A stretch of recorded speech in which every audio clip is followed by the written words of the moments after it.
Hey everyone, welcome to this special deep dive where I get to be your guide through one of the most thrilling, emotional, and visually stunning films ever created.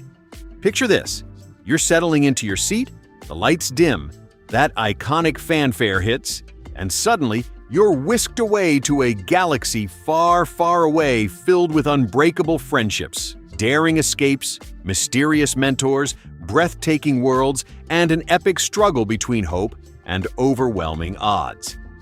That's exactly what Star Wars Episode 5, The Empire Strikes Back from 1980 delivers, and today, as your passionate narrator, I'm here to tell you in every single fascinating detail why this movie is not just worth watching, but an absolute essential experience that will stay with you forever. Whether you're a longtime fan revisiting it or someone discovering the saga for the first time, this film elevates everything you love about cinema: adventure, heart, groundbreaking effects, unforgettable music, and characters who feel like old friends. I'm going to walk you through its creation, its cast and crew, the incredible challenges behind the scenes, the technical wizardry, the awards, the cultural impact, and every little nugget of information so you can truly appreciate why millions call it the crown jewel of the original trilogy and one of the greatest movies of all time.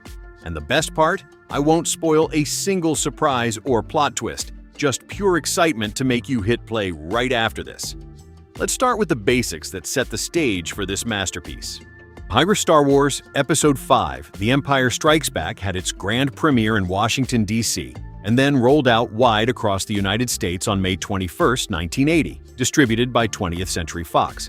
It runs for a perfectly paced 124 minutes, giving you plenty of time to get lost in its rich universe without ever feeling rushed. Directed by Irvin Kershner, a filmmaker known for his dramatic touch and ability to draw out deep performances, this was a bold choice by George Lucas, who stepped back from directing after the intense pressure of the first film but stayed deeply involved as executive producer and story writer. The screenplay came from Lee Brackett, who brought her legendary science fiction writing experience to the table, and Lawrence Kasdan, who polished every line with sharp wit and emotional weight after Brackett's untimely passing. Produced primarily by Gary Kurtz, with later support from Howard Kazanjian and Robert Watts when schedules got tight, the entire project was financed in a revolutionary way. George Lucas, determined to keep full creative control, formed his own company and personally bankrolled the production using profits from the 1977 original and a massive bank loan, a huge gamble that paid off spectacularly. Speaking of money, the budget started around $18 to $23 million, but climbed to a final $30.5 million due to ambitious sets, location shoots, and cutting-edge effects work. That was enormous for 1980, yet the film shattered records, becoming the highest-grossing movie of the year, with roughly $549 to $550 million worldwide across its initial theatrical run and later re-releases in 1981, 1982, and 1997.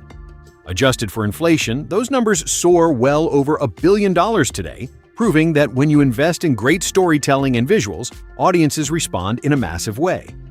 Lucas recovered his entire investment within just 3 months of release, and in an incredibly generous move that Hollywood rarely sees, shared nearly $5 million in bonuses with his hardworking crew. That kind of passion and fairness behind the camera is exactly why the film feels so alive and authentic on screen. Now, why exactly should you watch The Empire Strikes Back right now?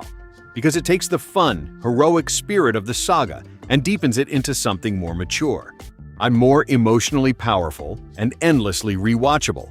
This is the film that shows how true friendship gets tested, how heroes grow through challenges, and how even in the darkest moments, there's room for hope, humor, and heart. It expands the galaxy in ways that feel natural and exciting, introducing new locations that look and feel completely real, while strengthening the bonds between characters you already love. The tone is a touch darker and more intense, which makes the lighter moments hit even harder and the action sequences feel more thrilling. If you crave movies where special effects serve the story instead of replacing it, where performances make you laugh, cheer, and sometimes get a lump in your throat, and where the music alone can give you goosebumps, then this is your perfect pick. It's often ranked as the best entry in the entire series because it balances spectacle with genuine character development like few films ever have. Even decades later, first-time viewers walk away saying it's one of the most satisfying cinematic experiences they've ever had.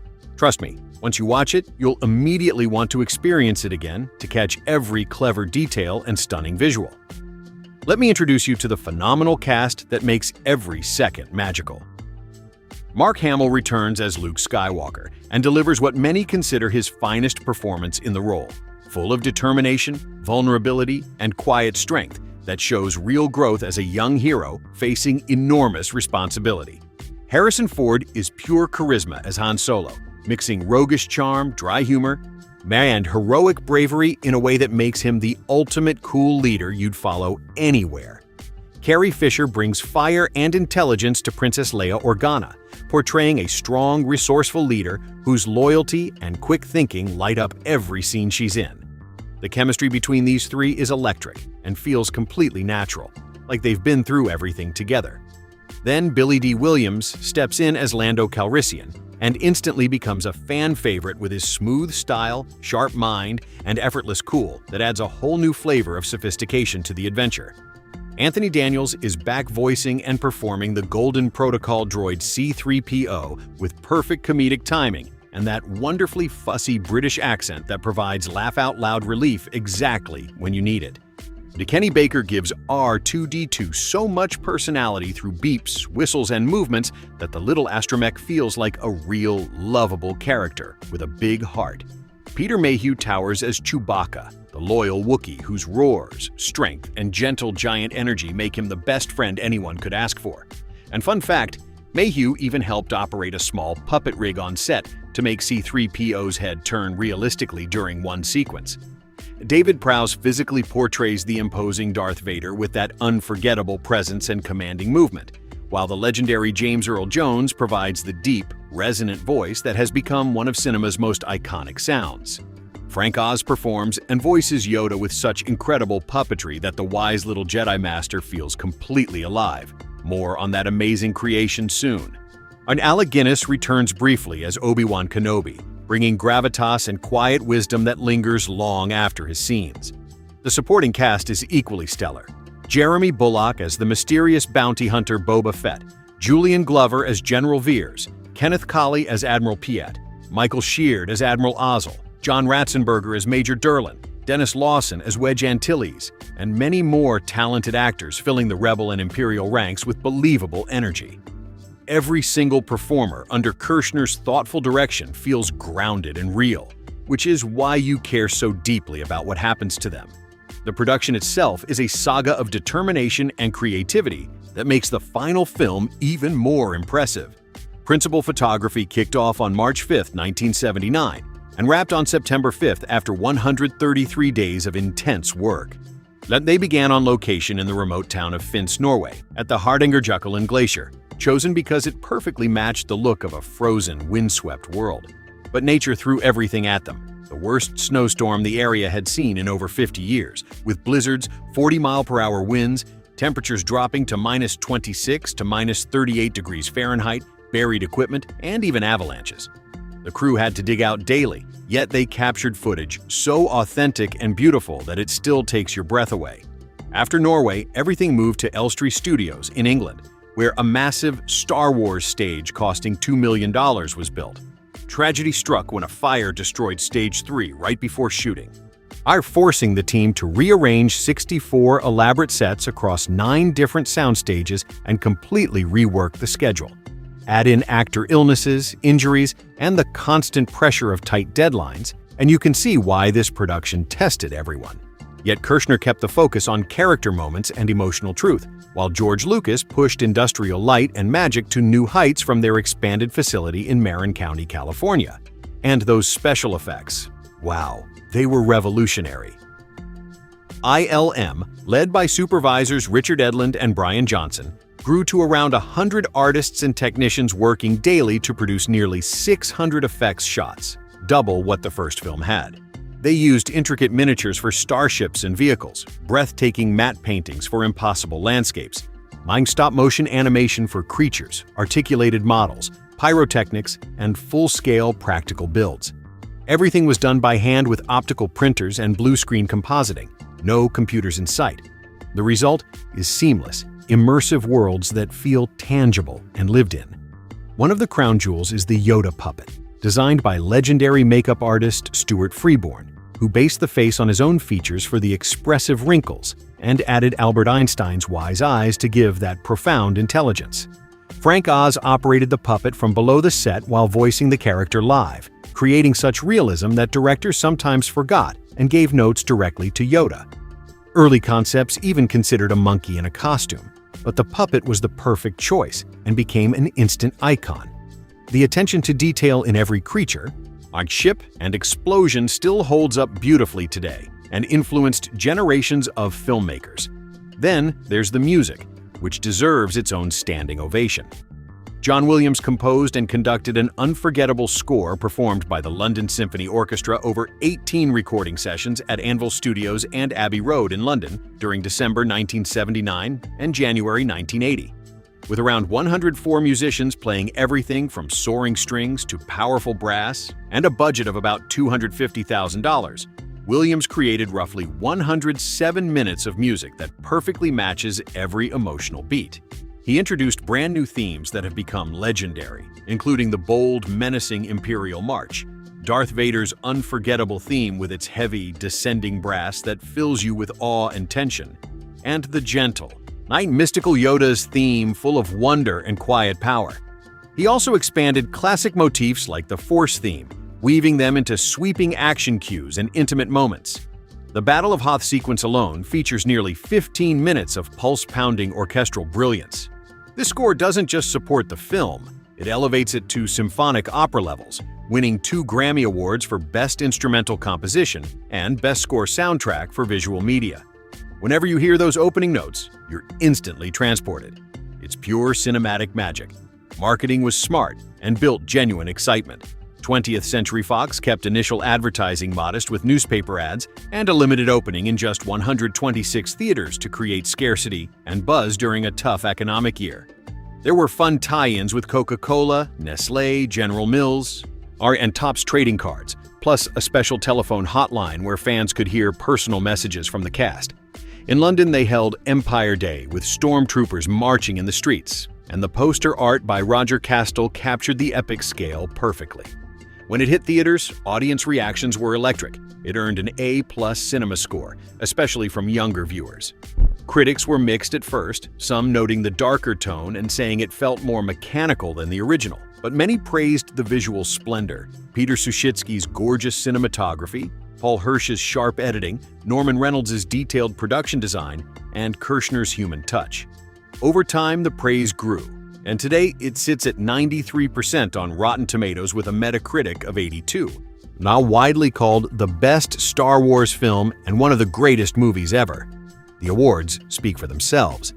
At the 53rd Academy Awards, it won Best Sound and a Special Achievement Award for Visual Effects, with nominations for Best Art Direction and Best Original Score. John Williams earned a Golden Globe nomination too. It swept the Saturn Awards with wins for Best Science Fiction Film, Best Director, Best Actor for Mark Hamill, and Best Special Effects.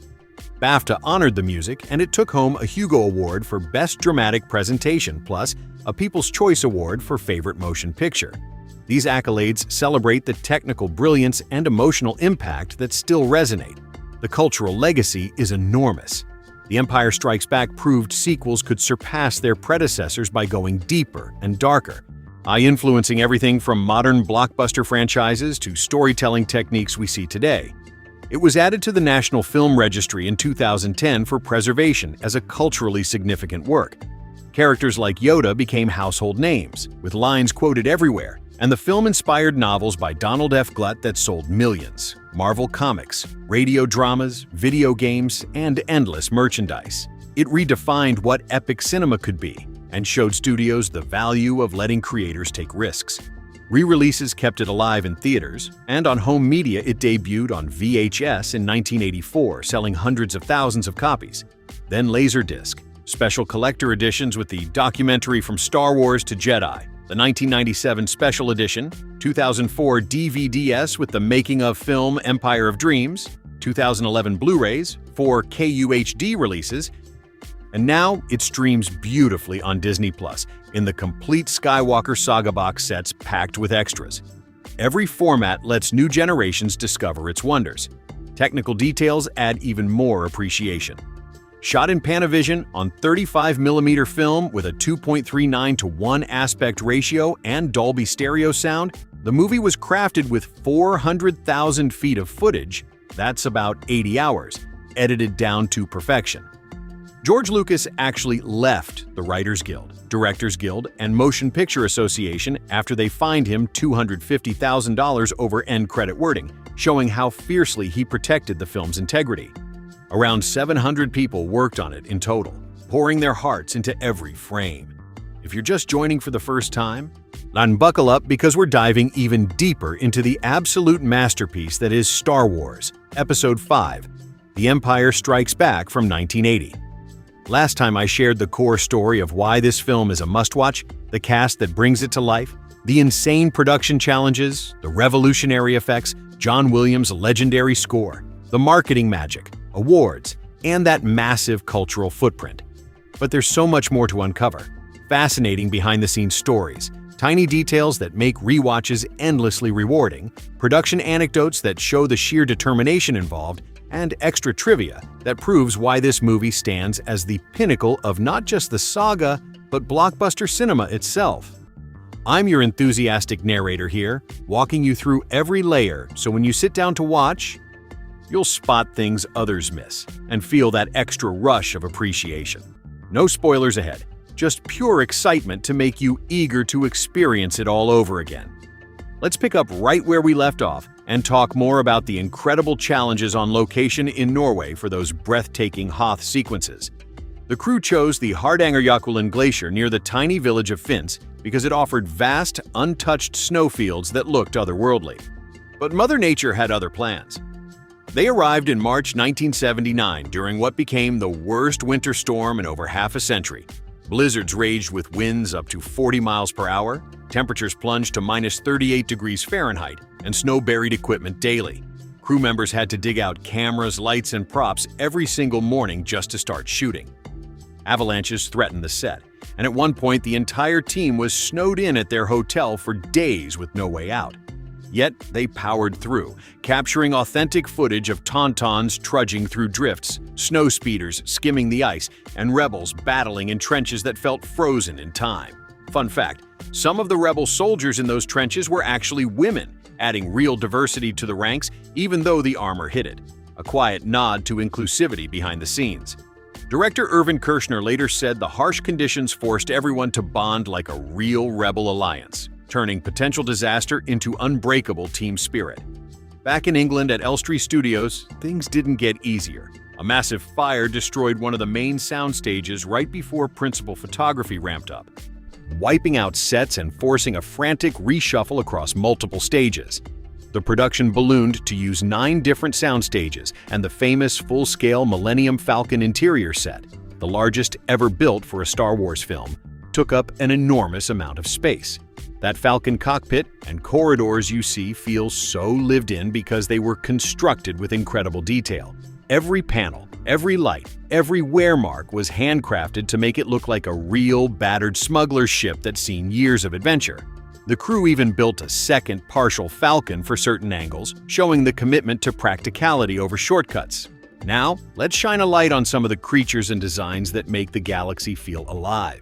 The Tauntaun, that hardy ice lizard mount, each started as a scaly dinosaur concept in Ralph McQuarrie's early artwork, but George Lucas pushed for something more rat-like and furry to suit the snowy environment. Phil Tippett and the creature team at ILM sculpted and puppeteered them with such realism that you can almost feel the cold breath. The Wampa ice creature that ambushes in the opening act was originally meant to be played by an actor in a heavy suit on stilts, but it proved too cumbersome and hot, especially in Norway's freezing temps, so they switched to a puppet and stop motion for key shots, making the attacks feel primal and terrifying. And then there's Yoda himself. Stuart Freeborn, the makeup genius, modeled the face after his own features for those expressive wrinkles, then added Albert Einstein's wise, knowing eyes to give the little green master that profound intelligence. Frank Oz didn't just voice him. He performed the puppet live on set from below a raised floor, with assistants helping on the ears and eyes. The synergy was so perfect that sometimes crew members would address notes directly to the puppet, forgetting it wasn't a real being. Early ideas even toyed with a frog-like creature or a monkey in costume, but the puppet won out and became timeless. Speaking of puppets and stop motion, The Empire Strikes Back used more stop-motion animation than any other film in the saga. Phil Tippett's team animated the AT-AT walkers, those massive, lumbering Imperial machines, frame by frame using Go Motion, a technique that added motion blur for smoother realism. They built detailed miniature landscapes, positioned tiny figures, and shot thousands of frames to create the epic battle that still looks jaw-dropping. ILM doubled in size for this film, growing to around 100 artists working non-stop on nearly 600 visual effects shots, twice as many as the first movie. Everything from blue screen compositing to optical printing was done analog, with no digital help, yet the results feel seamless because every artist poured passion into matching lighting, shadows, and motion perfectly. Irvin Kershner brought his own unique touch as director. George Lucas chose him because Kershner was his former USC film professor, the student turning to the master. Lucas wanted someone who understood Hollywood craft but wasn't trapped by its formulas. Kershner initially turned the job down twice, worried nothing could top the first film. But Lucas convinced him by explaining how crucial the sequel was. If it succeeded, the saga could continue. If not, it might end. Kershner focused on character depth and emotional truth, slowing the pace in places to let relationships breathe and grow. He clashed sometimes with Lucas over things like pacing. Lucas loved the fast, serial style of old Flash Gordon adventures, but Kershner and writer Lawrence Kasdan pushed for more introspection, which gave us those quiet, powerful mentor moments that make the film resonate so deeply. One famous anecdote: a certain romantic line was originally scripted differently, but Harrison Ford ad-libbed a cooler response on set. Kershner loved it instantly and kept it, even though Lucas initially resisted. Test audiences proved it was perfect, and it became one of the most quoted moments ever. And the secrecy around key revelations was intense. Only a handful of people knew certain truths during filming. Mark Hamill was pulled aside by Kershner and told privately, with strict instructions not to share with anyone, not even his co-stars. The novelization came out a month early and accidentally revealed things, but in the pre-internet era, the surprise still hit theaters like a thunderbolt. Hamill later called keeping that secret one of the hardest things he'd ever done. On the financial side, let's expand on that bold gamble. Lucas formed his own company to finance it, using New Hope profits and a huge bank loan. No major studio backing at first to keep full control. When costs hit $30.5 million, from an initial $18 to $23 million, the loan strained, and he had to turn to Fox for help, giving up some rights. But the payoff was epic. It became 1980's highest-grossing film, earning about $209 million domestic in the original run, pushing worldwide to around $401 million initially, and climbing to $549 to $550 million with re-releases. Adjusted for inflation, it's still one of the top earners ever. In 1981 and 1982 re-releases added millions more. The 1997 special edition brought in another chunk, including $67 million or so domestically across editions, and even in 2020 during limited pandemic re-releases, it topped box office charts again decades later, proof of its timeless pull. Home video history is rich, too. It hit VHS in 1984 and sold like crazy. Then Laserdisc editions with extras, the 1997 special edition tapes and discs, 2004 DVDs bundled with the making of documentary Empire of Dreams, Blu-rays in 2011 with restored visuals, 04 KUHD in recent years, and now streaming on Disney Plus in pristine quality as part of the Skywalker saga. Every format includes commentaries, deleted scenes, carefully chosen, and behind-the-scenes glimpses that reward fans. More trivia nuggets. The Imperial March was recorded with a different initial feel, but evolved into that heavy, marching brass powerhouse. Early script drafts by Lee Brackett, the Queen of Space Opera, had wilder ideas like more lightsaber training or different planetary concepts, but Kasdan refined them into the tight, emotional story we love. Boba Fett's armor was first designed for promotional appearances to give Darth Vader a break from public events. The sound design by Ben Burtt included clever reuse of effects. That failing engine whine in one scene echoes across the saga. And tiny cameos or Easter eggs. Look closely at backgrounds for model details or set pieces that nod to the larger universe. This film earned its spot in the National Film Registry in 2010 for cultural, historical, and aesthetic significance.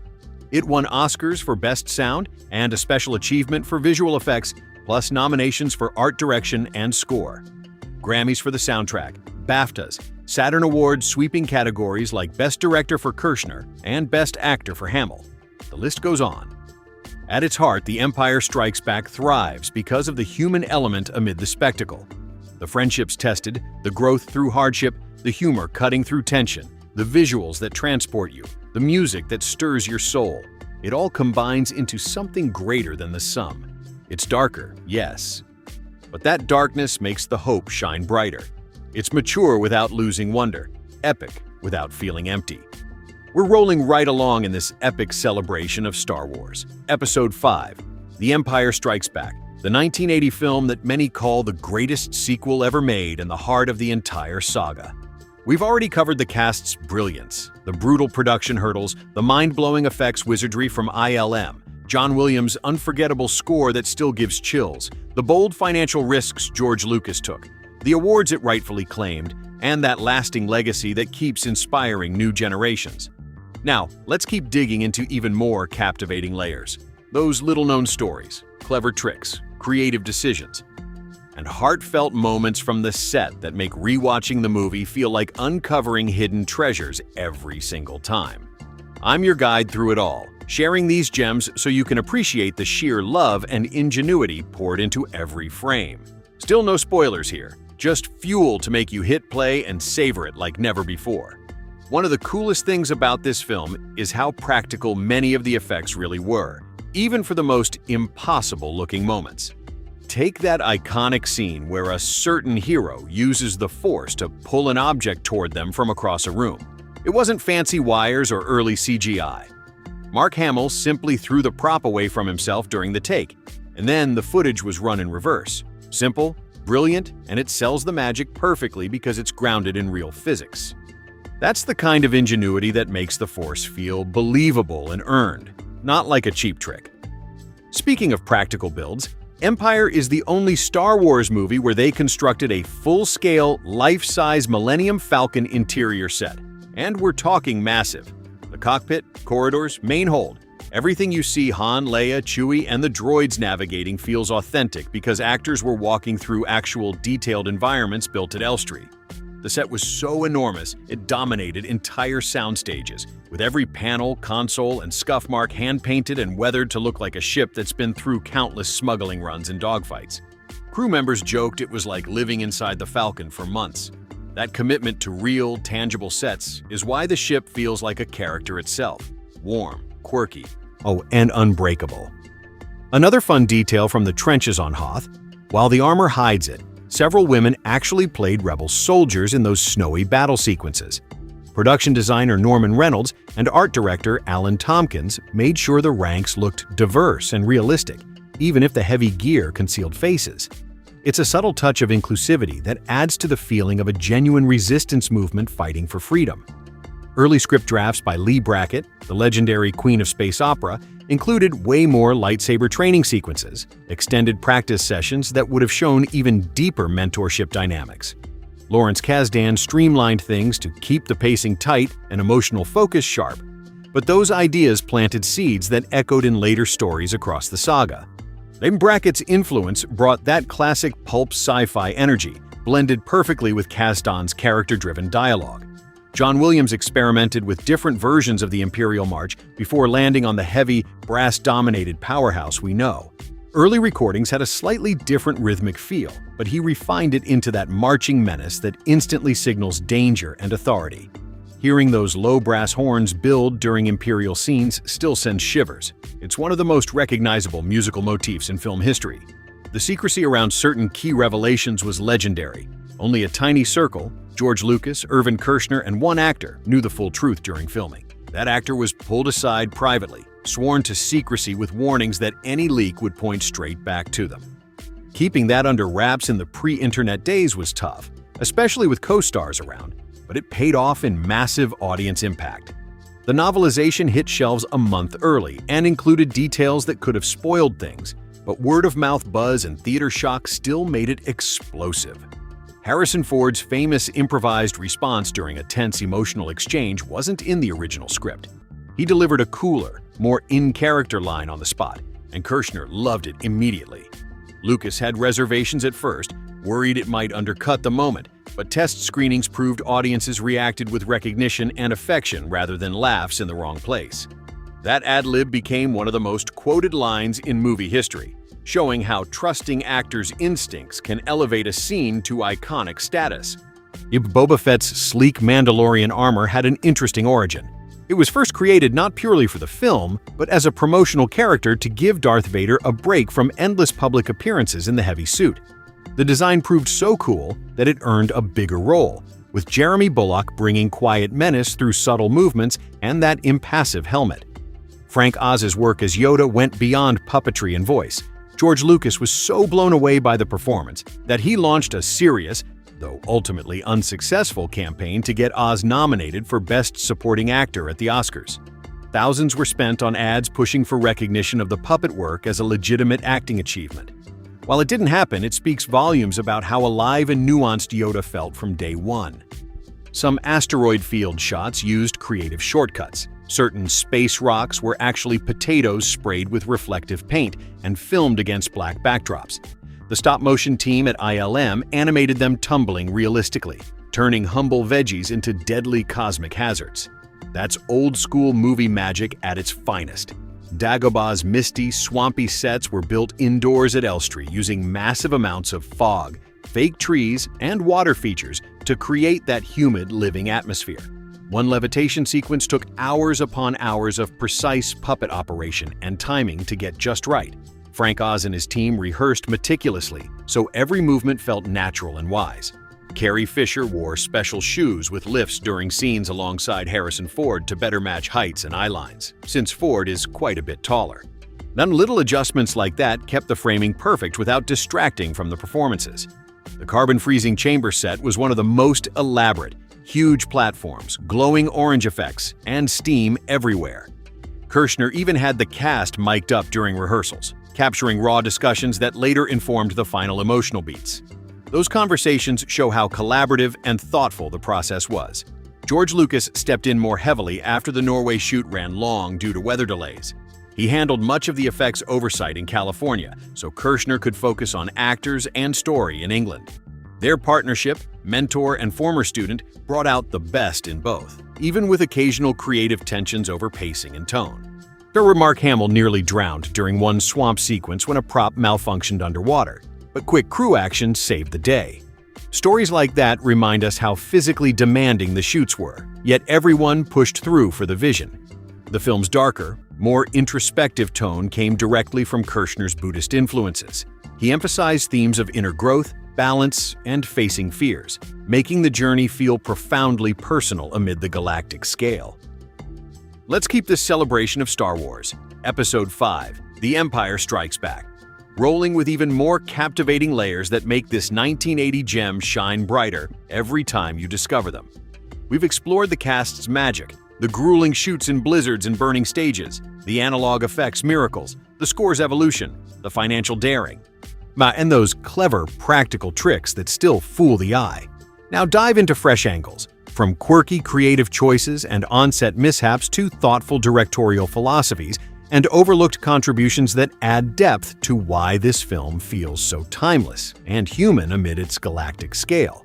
I'm your narrator, excited to share these nuggets so your next viewing uncovers new wonders and deepens that emotional connection. Irvin Kershner's Buddhist-inspired approach shaped the film's soul in profound ways. He drew from Eastern philosophy to emphasize inner balance, confronting personal shadows, and the journey toward enlightenment, which gave the training sequences their meditative weight and quiet power. Kershner believed storytelling needed emotional authenticity over rapid-fire action. So he fought for moments of reflection that let characters breathe and grow. He once explained wanting humor woven in naturally, Not slapstick gags, but wry observations and tension-breaking wit that felt organic to the people on screen. That balance of serious stakes with genuine levity is why the banter lands so perfectly and the heavier themes hit home without feeling forced. One of the most demanding technical feats involved the swamp planet sequences, where dense fog, murky water, and tangled foliage created a living, breathing environment. The team built massive indoor sets at Elstree with artificial mist machines running constantly, real water pools for reflections, and detailed rubber plants that moved subtly to suggest wind. Lighting was tricky. They used soft, diffused sources to mimic diffused sunlight through clouds, by making every shot feel humid and oppressive yet mysteriously beautiful. Frank Oz and his puppeteers spent endless hours submerged or hidden under platforms, coordinating Yoda's gestures with dialogue in real time, often rehearsing a single line for hours to capture that wise, playful essence. The levitation moment alone took painstaking precision, wires, careful timing, and multiple takes to make the movement feel effortless and mystical. Mark Hamill faced real physical risks during those swamp shoots. In one intense underwater sequence, a malfunctioning prop nearly pulled him under, but quick-thinking crew members jumped in to help. He emerged shaken but determined, embodying the resilience that mirrors his character's trials. Stories like that highlight how the cast pushed their limits, from enduring freezing Norway winds to navigating slippery fog-filled sets, all to sell the authenticity of a world under siege. The asteroid chase remains one of cinema's most thrilling sequences, thanks to innovative shortcuts. Some of those tumbling space rocks were literally potatoes coated in reflective silver paint, spun on wires against black velvet backdrops. The ILM team then animated them with stop-motion finesse, adding trails and explosions that make the danger feel immediate and chaotic. It's a perfect example of resourcefulness turning everyday items into cosmic threats, proving creativity trumps budget when passion drives the work. Carrie Fisher dealt with practical height adjustments on set. To align eye lines comfortably with Harrison Ford in close conversations, she wore subtle platform shoes that added just enough inches without altering her graceful movement. These tiny tweaks kept framing natural and focused attention on the performances rather than awkward angles. Early on, the Imperial March had a slightly different rhythmic pulse in initial recordings. John Williams refined it through multiple sessions until the heavy, descending brass line became that unmistakable symbol of unstoppable power. He layered in subtle motifs from earlier themes, creating a musical conversation across the saga that rewards attentive listeners. The carbon freezing chamber proved one of the most elaborate practical sets. Towering platforms, glowing molten effects, intense steam bursts, and precise choreography turned a simple industrial process into a tense, visually stunning set piece. Kershner encouraged open rehearsals where the cast could explore emotions freely, capturing spontaneous reactions that informed the final emotional intensity. George Lucas's decision to fund the film independently stemmed from wanting total creative freedom after studio pressures on the first movie. When costs escalated due to weather disasters and ambitious builds, he reluctantly brought in Fox for support. But that independence allowed bold choices like deepening character arcs and embracing a riskier tone. His generosity extended beyond money. Sharing millions in bonuses showed appreciation for the crew's sacrifices. Now, Boba Fett's debut carried extra layers of cool mystery, partly because his armor was initially prototyped for promotional events, giving the Dark Lord a temporary stand-in for public appearances. The design's sleek menace earned him expanded screen time, and Jeremy Bulloch's restrained physicality made every subtle head tilt or stance feel calculated and dangerous. The secrecy around pivotal dialogue changes was airtight for most of the cast. David Prowse delivered lines based on an earlier version during filming, only learning the final version later when dubbing occurred. That method, acting in the dark, added raw tension to reactions, even if unintentional. Kershner's relationship with Lucas added unique depth. As his former USC professor, he brought mentorship wisdom to the project. Lucas convinced him to direct after initial refusals, explaining the sequel's make-or-break importance for the saga's future. Their collaboration blended Lucas's visionary scope with Kershner's focus on human drama. Even the opening crawl marked a first. This was the initial Star Wars film to include the episode number and subtitle right in the famous scroll, setting a template for the rest of the series. We're pushing even further into the incredible world of Star Wars. Episode 5, The Empire Strikes Back, the 1980 triumph that redefined sequels and captured hearts forever. We've unpacked the cast dynamics, the punishing Norway blizzards and Elstree fire chaos, the analog magic of ILM's 600 effects shots, John Williams' evolving themes, Lucas's independent financing gamble, Kershner's philosophical depth, and those resourceful tricks like reversed footage and potato asteroids. Now, let's uncover more obscure gems, from overlooked contributions and innovative lighting hacks to the human stories of perseverance, rare creative debates, and the quiet innovations that made every visual and emotional beat land with such power. I'm your narrator, thrilled to keep revealing these details so your viewing experience gets richer, more appreciative, and downright addictive. Dennis Morin, one of ILM's core pioneers, brought clever commercial tricks to the frozen Hoth landscapes.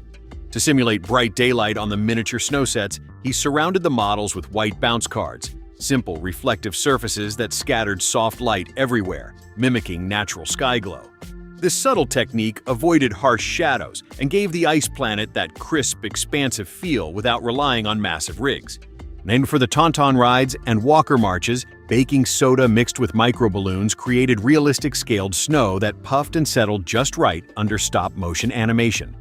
Hidden trapdoors in the miniature stage allowed animators Phil Tippett and John Berg to reach in without disturbing the delicate terrain. They'd slip in sandwiches and drinks during long overnight sessions to keep going without breaks. Those marathon efforts paid off in seamless, believable movement that still amazes.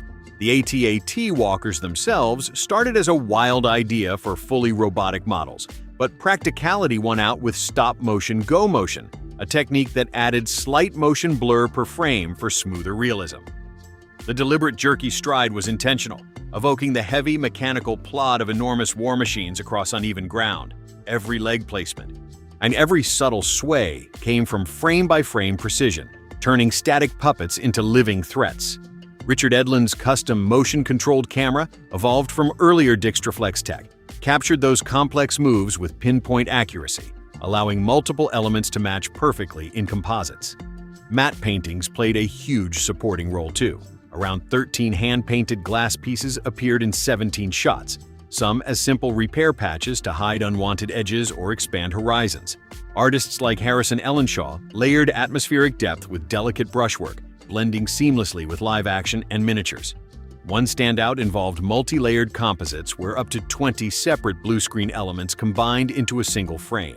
An optical printer nightmare turned triumph through meticulous alignment and exposure control. Kershner's insistence on humanity shone in how he handled humor. He wanted laughs to emerge organically from character quirks and tense situations, never as forced gags. In interviews, he stressed the need for balance, serious drama underpinned by wry observations that felt true to the people involved. That approach let quiet wit cut through pressure, making alliances feel warmer and stakes more personal. The full-scale Falcon cockpit set at Elstree wasn't just big, it was engineered for immersion. Actors could move freely through corridors that twisted realistically, with every bulkhead, conduit, and flickering light panel built to withstand constant use. Crew often described it as stepping into another reality. The wear, the grime, the lived-in clutter all contributed to the sense that this ship had a history long before we met it. George Lucas's frustration with studio interference after the first film drove his bold choice to self-finance. When overruns hit and loans strained, he negotiated with Fox but retained as much control as possible. His push for independence let Kershner explore deeper themes without constant oversight, resulting in a film that feels more introspective and character-focused. Frank Oz's multi-layered Yoda performance included live puppeteering that captured micro-expressions, ear twitches, eye shifts, mouth curls, all synced to his voice work. The puppet's foam latex skin reacted subtly to manipulation, giving the Jedi Master an uncanny life-likeness that blurred the line between prop and personality. In one intense Dagobah moment, the team rigged underwater elements for added realism. But a brief prop snag tested everyone's quick thinking. The cast's willingness to endure discomfort, fog-filled lungs, slippery surfaces, long hours submerged, mirrored the character's determination.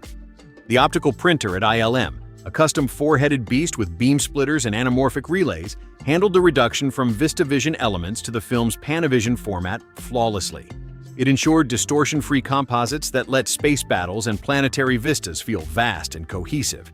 These hidden layers, bounce card daylight, hidden trapdoors, multi-head printers, organic humor, immersive sets, reveal a production fueled by ingenuity and care.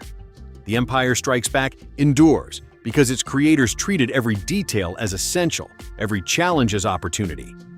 We're diving deeper still into the timeless brilliance of Star Wars, Episode 5, The Empire Strikes Back, the 1980 film that many consider the absolute peak of the saga and one of the finest sequels in movie history.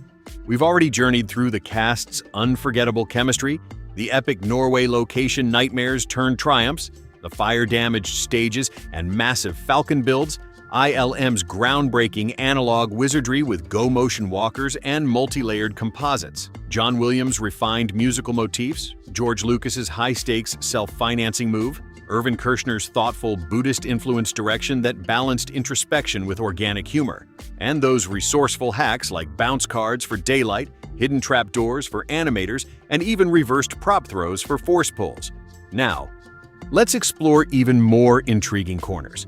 Fresh stories of creative risks, overlooked team efforts, philosophical insights from the director himself, and the subtle decisions that elevated this film from great to legendary.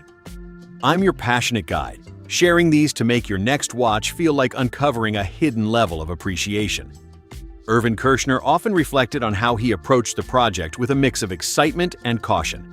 In rare interviews, he described initially turning down the directing gig twice because he worried nothing could surpass the first film's magic. Gary Kurtz persisted with a call, and eventually George Lucas convinced him by framing the sequel as crucial. If it worked, the whole saga could expand. If not, it might stall forever. Kershner brought his own worldview. By emphasizing that true storytelling needed emotional depth over constant spectacle, he pushed for humor that arose naturally from character personalities and high-pressure moments, never as isolated jokes, which is why the witty exchanges feel so authentic and relieving amid the growing darkness. One of the boldest risks was trusting a rubber puppet to carry major exposition and mentorship scenes. George Lucas later admitted he wondered if Yoda would flop spectacularly. Replacing Obi-Wan's role with a small, green, backward-talking creature felt like a gamble. But Frank Oz's masterful performance, combining voice, puppetry, and subtle physicality, turned doubt into icon status. Kershner gave Oz freedom to improvise movements, letting the ears flick or eyes narrow in ways that conveyed wisdom and mischief without words. That leap of faith paid off hugely, proving practical effects could convey profound philosophy. The Hoth battle's miniature work included clever scaling tricks. Dennis Morin and his team used white reflective cards around the models to bounce soft light, simulating overcast sky without artificial harshness. For snow effects, they mixed baking soda with tiny balloons for realistic drift and puff under stop-motion feet, simple materials creating epic scale.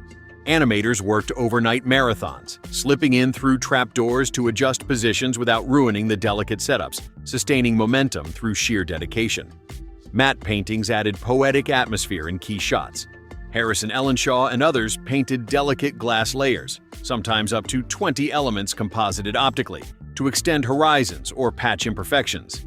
The printer's four-headed design with beam splitters ensured flawless alignment, letting vast planetary vistas feel boundless and immersive. The full-scale Falcon interior wasn't merely functional. Every corridor curve, every scuffed panel, every flickering console told a backstory of endless adventures. Actors navigated real, detailed spaces that smelled of paint and metal, fostering genuine reactions that translated to screen authenticity. Kershner's collaboration with Lucas blended vision and craft.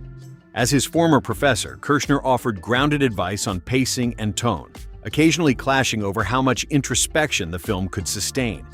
Lucas favored quicker serial energy, but Kershner advocated for breathing room in key relationships, resulting in moments that linger emotionally long after the action fades. The carbon-freezing chamber's towering platforms and steam effects demanded precise safety and timing. Kershner encouraged exploratory rehearsals where performers could feel out emotions freely, capturing raw authenticity that sharpened the final intensity. Even the opening crawl carried innovation. This marked the first time an episode number and subtitle appeared in the famous Yellow Scroll, establishing a template for future chapters. These threads, Kirshner's philosophical balance, the puppet gamble that became genius, reflective card lighting, multi-element mats, lived-in sets, mentor-student synergy, illustrate a production where every element served deeper purpose. The Empire Strikes Back captivates because its makers infused care into the smallest choices, turning challenges into strengths. We're still rolling strong in this heartfelt tribute to Star Wars, Episode 5, The Empire Strikes Back, the 1980 masterpiece that turned a beloved adventure into something profoundly deeper and more unforgettable. We've covered the core cast brilliance, the punishing weather battles in Norway, the stage fire chaos at Elstree, ILM's innovative go-motion and optical composites, John Williams' musical refinements, Lucas's daring self-financing, Kirshner's emphasis on emotional authenticity and natural humor drawn from his philosophical outlook, practical illusions like potato asteroids and bounce card lighting, and the collaborative spirit that made every frame feel alive. Now, let's peel back even more rare layers. Insights from Kirshner's own words on his approach, the bold creative risks that define the tone, subtle contributions from key crew members, and those quiet production choices that added layers of realism and heart without ever drawing attention to themselves. I'm your enthusiastic narrator, excited to keep unveiling these so your viewing feels like rediscovering a treasure chest of cinematic craft. Irvin Kershner often spoke about his reluctance turning into commitment when Lucas reached out. He initially declined twice, feeling the pressure of following a phenomenon was too immense. He didn't want to chase topping the first film, but to create something that stood firmly on its own. Lucas convinced him by stressing how vital the sequel was. Success would open the door to more stories. Failure might close it forever. Once on board, Weimer Kershner focused on what he called interior drama, the inner conflicts and growth that make heroes relatable. He believed action alone wasn't enough. It had to serve characters people cared about deeply. In one reflective interview, he noted that halfway through the grueling shoot, with crew illnesses and exhaustion mounting, the goal shifted from perfection to simply finishing. Yet that struggle infused the film with raw honesty. Kershner stressed weaving humor organically, avoiding anything that felt like forced gags. He wanted laughs to spring from personality clashes and dire circumstances, relieving tension without undercutting stakes. That philosophy shines in how the banter between Han and Leia evolves, sharp, affectionate, and earned through shared peril. He also pushed the camera to move more expressively where possible. You were using it to heighten emotion rather than just showcase spectacle, even when effects limitations made it challenging. The decision to entrust major philosophical weight to a small puppet was a genuine risk. Lucas later admitted, wondering if audiences would accept Yoda as a credible mentor instead of laughing him off. Kershner gave Frank Oz wide latitude to infuse the character with life through tiny gestures, a slight ear twitch conveying curiosity, a slow blink showing patience. That trust transformed a potential gimmick into one of cinema's most beloved wise figures, proving practical performance could carry profound ideas.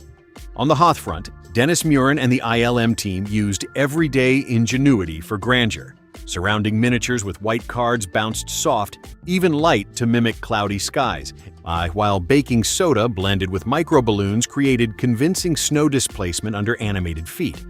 Long nights saw animators accessing setups via hidden trapdoors to tweak positions delicately, sustaining momentum through dedication that bordered on obsession. Maddie artist Harrison Ellenshaw's glass paintings extended impossible vistas with atmospheric subtlety, delicate gradients of mist and shadow that blended seamlessly in optical composites. The custom four-headed printer ensured elements aligned without distortion, letting planetary shots breathe with scale and depth. The lived-in quality of the Millennium Falcon interior stemmed from obsessive detail work. Every panel bore realistic wear from imagined years of use, scratches, faded paint, flickering lights that suggested constant maintenance.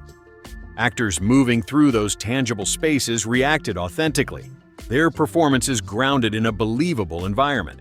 Kershner's dynamic with Lucas mixed respect and creative friction. As his former teacher, Kershner offered measured perspective on tone, sometimes advocating for more reflective pacing against Lucas's preference for brisker energy. Their back and forth refined the balance, allowing quiet mentor moments to resonate amid escalating action.